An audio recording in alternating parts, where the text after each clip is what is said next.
Hi, I'm Jeff Dixon. Welcome once again to Conspiracy Cases, where we look at events out of history and we open them up just a little bit, examine the case in a very quick summary, trying to give you enough details to at least paint a picture that begs the question, do you think there's a cover-up or conspiracy that's in place here? We're looking at the Kennedy assassination, not the assassination of John F. Kennedy, which took place in Dallas, but the assassination of Robert F. Kennedy, which took place at the Ambassador Hotel in Los Angeles. In our previous episode, we laid out a number of things. We dropped a number of names that become a part of this elaborate theory of whether or not there was a conspiracy that took place to kill Bobby Kennedy. When viewed from a historical perspective, it certainly is a story of deep political intrigue, but more importantly for you and I, it gives us an opportunity to learn some spiritual lessons that apply to our life and to our faith. And so this episode doesn't necessarily answer the question. We've painted the picture, and there seems to be a lot of unanswered questions that would lend itself to say, hey, there may be more to this story than we've heard. If you're just a literalist and want to go with what's been out there and the decision has been made, Sirhan acted alone and he alone is guilty. I leave that for you to decide, but no matter where you land in the conspiracy, there's some things that we need to learn about our life. The first one is simply this.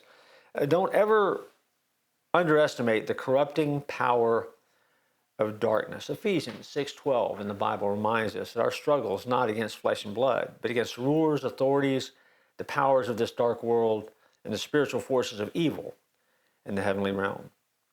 There is always a battle between good versus evil. I'm not painting anyone as good or evil in the story, but just in general, there is a battle that is taking place in the world that is always there. And being aware of that always allows you to ask good questions. The second lesson that we can learn is that there's always a cost of speaking the truth. Bobby Kennedy, whether you agreed or disagreed with him politically, was a man who challenged corruption, called for justice, and sought to uplift the oppressed. Whether his take or whether his viewpoint was right or wrong isn't what I'm talking about here. What I'm simply saying is he was a man who was driven by his convictions to speak what he believed to be true. There's always a cost for that. Always a cost for that in the world that we live in. And so we have to be willing to deal with the cost and recognize that we, if you're a follower of Christ, are called to be someone who shares the truth in a world of lies. There's a price to be paid for that. Always has been, always will be. And that's a lesson that kind of comes out of and bubbles to the top of this particular case. Did Kennedy say things that were so much on the mark that it caused those that would be caught in the crossfire of that to a point where they were willing to kill him? There were 2 contracts out on him. He was certainly a lightning rod for what he was saying. Was it enough to drive someone to kill him, to silence him? The other thing is that we have to come to grips with the fragility, if you will, of human leadership. Bobby Kennedy was certainly a rising star. He may very well have been on the fast track to become President of the United States after the assassination of his brother. But his assassination also is a stark reminder that no earthly leader has a role or a place of prominence in the big picture of history. Leaders come and leaders go. Leaders have a season, and then that season is done. And so the quest for you and I, as people who live out our lives every day, is will we be the kind of leader that God can use, and will we honor Jesus as we lead? Always important to remember. The next lesson is that evil will always attempt to derail hope. Kennedy, whether you agree with him or didn't agree with him politically, as political candidates do to this day, if a candidate can build a campaign on the idea of hope and justice and unity, and people buy into that, then there's a strong possibility that they can be elected. Why? Because people want to live in a world where there's hope and there's justice and unity can happen.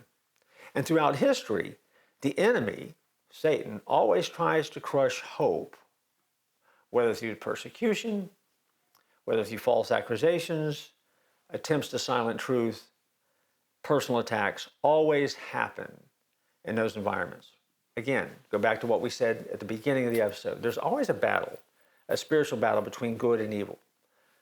To think about an event like this certainly means that evil is on display, because it's certainly wrong and evil to assassinate and take the life of someone else.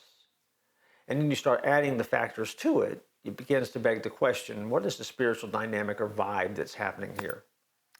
And then last but not least, there always so is a call to be a peacemaker whenever possible. Jesus said, blessed are the peacemakers. There's a biblical theme of making peace within our power. Be at peace and live at peace with those around us. You can always disagree, and there's nothing wrong with disagreeing. You can agree to disagree, and it doesn't make one person good or one person bad. It's ideology. It's where you are in life. It's your view of the world and the lens that you view the world through. As followers, we are called to view the world through the lens that Jesus gives us. And if we will view the world that way, then we will always strive to be people who make peace. We don't ignore wrong. We don't ignore the need for justice. We certainly don't ignore truth. And we call out lies when the lies are there. But we can do so in a way that's motivated by love, forgiveness, and a desire for peace. All of those are lessons that emerge from the conspiracy case of the death of Bobby Kennedy. In the days ahead, after we air this, there's going to be more evidence that apparently is going to be released to the public for the first time. And so some of the things that we just talked about may come back up, and you may hear those in the news. And when you do, remember that you heard it here first. And we were already kind of tweaking you to be listening for those things, those moments, those names, those events. And see if somehow, like putting together a puzzle, you can have a better understanding of the history of the moment and what took place. If so, then it may be a conspiracy case that is solved, maybe for the first time. Until next time, here in Conspiracy Cases, I look forward to joining you.